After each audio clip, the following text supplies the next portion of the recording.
Bicara kompetensi, mungkin banyak di antara sahabat yang sudah memahami istilah kompetensi bawah sadar atau unconscious competence. Jadi ada baiknya saya urai sedikit agar kita satu bahasa. Misalnya Anda adalah orang yang tidak tahu dan tidak pernah kenal dunia olahraga. Kondisi pikiran Anda dinamakan unconscious incompetence. Anda tidak tahu dan tidak berkemampuan. Level 1 namanya, dalam pemikiran dan tindakan. Kemudian suatu hari Anda mendapatkan pencerahan dengan adanya sebuah pelajaran tentang apa itu olahraga dan manfaat olahraga dan bagaimana melakukan olahraga yang baik serta efek positifnya. Maka kondisi pikiran Anda saat itu dalam kondisi conscious incompetence. Anda tahu tapi masih tidak berkemampuan. Level 2 dalam pemikiran dan tindakan posisi Anda tersebut. Lalu Anda mulai jogging, mulai olahraga, mulai diet dan mulai mengubah semua yang bertujuan agar lebih sehat. Kondisi saat itu pikiran Anda masuk dalam level conscious competence. Anda tahu, Anda sadar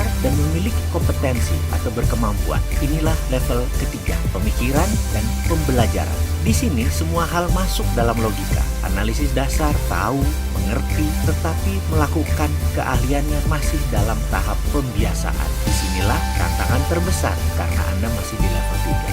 Level terberat. Di sini Anda sebenarnya belum ahli, masih bisa balik turun ke level 2, masih balik ke conscious incompetence. Jadi di level 3 kita harus terus melakukan hal yang sama diulang-ulang, minimum dengan standar the law of 10,000 hours atau lebih dari 10.000 jam melakukan hal tersebut berulang-ulang, baru akan masuk ke level keempat atau level terakhir yang disebut unconscious competence. Anda sudah tidak sadar bahwa Anda memiliki kemampuan atau keahlian itu. Anda sudah jadi biasa saja, semua serba alami. Kita bicara bisnis pengalaman saya pribadi, bicara soal bisnis properti. Saya memasuki bisnis properti sejak tahun 1993. Pahit, manis, asam, garam, ekonomi naik turun, bunga rendah sampai bunga 50% per tahun, pembeli kabur, kontraktor kabur, izin tidak keluar, tanah kasus, dan ratusan masalah lainnya sudah saya lewati. Rasanya bisnis properti dalam diri saya sudah masuk unconscious competence. Pengalaman pribadi, dari untung kecil sampai untung ratusan kali lipat, semua pernah. Membangun rusun, tipe murah, klaster mewah, apartemen, hotel, mixed use building, apalagi yang belum. Rasanya semua pernah dilakukan. Semua saya sudah tahu pahit manis. Jadi ketika menganalisa di tahun 2006, saya melihat apa yang akan terjadi di 2007-2009 pada pasar properti di Indonesia, yaitu slow down karena sedikit overheating. Tetapi sehabis itu ngegas lagi kencang. Dengan modal berapapun di tahun 2009 adalah awal yang sangat tepat dan sesuai prediksi. Tren properti naik hingga tahun 2010-2013. Properti terus membaik sampai 2014 awal. Lalu saya mulai pasang radar, mencium tren turun. Dalam melihat fenomena seperti itu atau menganalisa properti, saya benar-benar seperti gak mikir, semacam mengandalkan intuisi saja, main feeling. Jadi terkadang sulit menjelaskan kepada orang lain.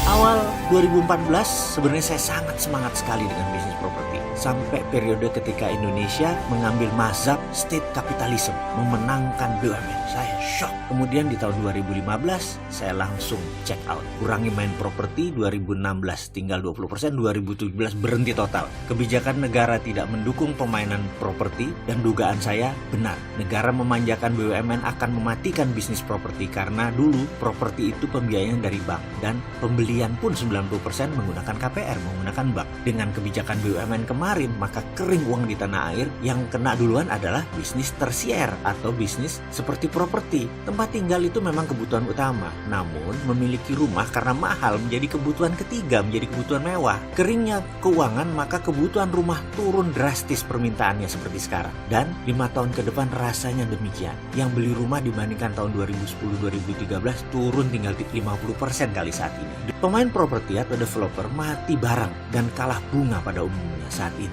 Yang selamat yang main kecil-kecil dan yang tidak hutang bank. Kalau main besar di atas 500 jutaan, kering. Yang dapat uang saat ini hanya BUMN, pejabat, atau pengusaha lama yang duitnya memang tebel. Pengusaha baru, swasta, tinggal main receh dan saling cakar-cakaran di pasar red ocean. Namun dalam bisnis properti, saya tidak mengalaminya karena insting kompetensi tadi. Jadi saya selamat. Jadi kalau ditanya, kapan mau masuk properti lagi? Menurut saya nanti, tunggu tahun 2021 atau 2022. Kembali ke insting bisnis. Anda pasti memiliki kompetensi bawah sadar di berbagai bidang kemakmuran. Dan saya percaya bahwa siapapun bisa memiliki kompetensi bawah sadar untuk mempermudah langkah masing-masing menuju sukses. Yang diperlukan hanya latihan pengulangan.